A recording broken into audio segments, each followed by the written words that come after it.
This Transformers 96 here with another video, and we talk about a newly shown photo. This time it is from the Bumblebee film. They did release a new official image of the film featuring the two main Decepticons of it, so I'm very excited. I'm very much looking forward to the Bumblebee movie. I do love the creative team behind it, especially with director Travis Knight, and yeah, I really love the first trailer as well. So overall, this movie is coming together really nicely in my opinion. I don't think it's going to be financially very successful, but I think that just personally I'm going to enjoy it, at least from what I've seen so far. It looks like they're going in a solid direction.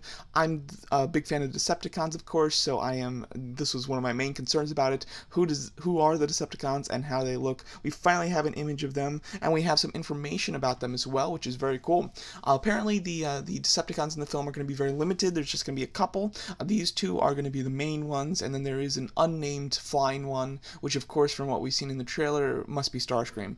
So that is very exciting. And I wouldn't be surprised if these are the only three Decepticons in the movie. There might be some sort of hint towards Megatron, but I don't think there will be any more like Decepticons that we physically see or interact with. But these two look very cool. They're very unique and very different from what we've seen in the other Transformers franchise films. So going over these two, I do have closer images of them, and then I also have the images of their vehicle modes as well. But starting off with the one on the left here, we have Shatter. This is a bright red. She transforms into a cherry red Plymouth satellite.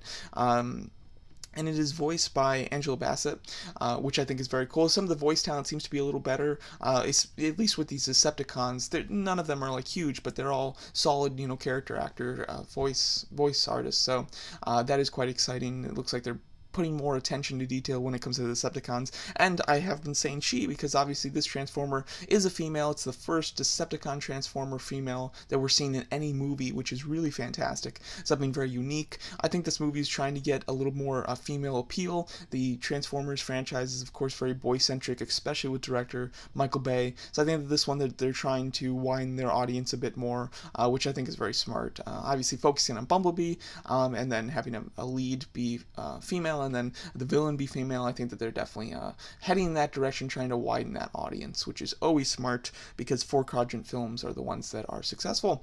So overall, I think that she looks great. I really like the design. I like the sleek paneling on it. It's very smooth and very rounded when it comes to the paneling, and then there's just like the innards are very technologically based. It's very busy. It's extremely detailed. I like that. Almost like the car split apart and just like these millions of parts come out. I think it looks really cool. I hope the toy represents that this well. And I also like the design of just her structure. I think is very nice. I like the kind of thinner biceps, but then the chunky underarms, and then the like long, athletic, almost looking legs. Both the designs for these Decepticons are very humanoid, which is very different from usual in these Transformers movies, especially with Decepticons. The Decepticons usually have very alienistic type of looks to them, but these are very humanoid, which I like. I think that I like the simplicity of some of the choices in this film, and they don't just go crazy for the sake of crazy and cool, but it looks like they're going for something that more relatable, which I do enjoy.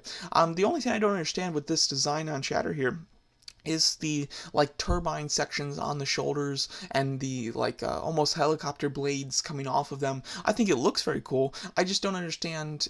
Like it's weird because she transforms into a muscle car, so I think that it's odd that she has these very helicopter-like pieces on her back. So I'll be very interested to see like where those actually come from on the car.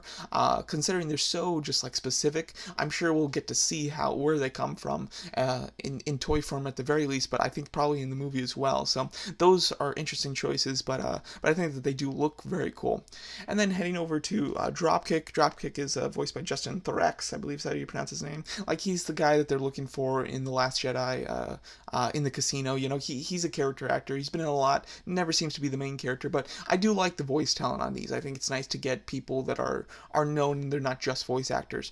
But overall, I think that he looks very cool. Again, he's got a sleek design just like her, but he has a little less busy underbelly and car parts underneath. He's more rounded just in general. He almost looks like he's a little bit of a belly there, but I like his design, and again, I like the sleek, rounded car piece faces parts. And I also like the fact that there's a very bright color cars. This is something that's very odd for Decepticons to have. Usually Decepticons are more blacks and grays, and every now and then there's a couple with a splash of color, but these two being the main ones and having them be so bright colors, this is very much an Autobot design color-wise. So I definitely like the fact that they're integrating that into Decepticons. I think it's makes them a little more unique.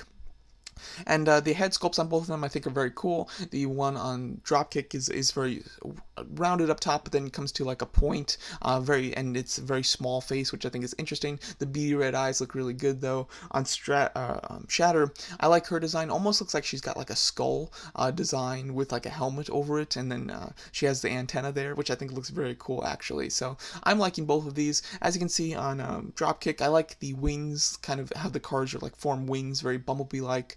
And then he does have like another bigger section just on his back, which is interesting. It's almost like he's got car kibble on him, like the toys, which is something that we obviously never see.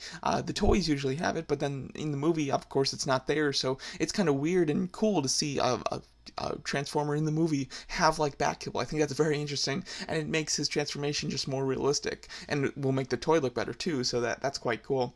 Going over their cars, we did get an official reveal of one of them just a while back with director Travis Knight, but we have the Shatter there, who's a cherry red Plymouth Satellite. This is a cool car. I definitely like it. When you just look up that car, it's not that impressive, but obviously they really you know, upgraded it and kind of made it more intense, obviously with a massive engine in the middle, the framing around the windshield, and then the just intense lights on it. I think it looks very cool, very aggressive, which I think looks very nice. We haven't seen an official image of Dropkick's car, and he's a blue AMC Gaveline.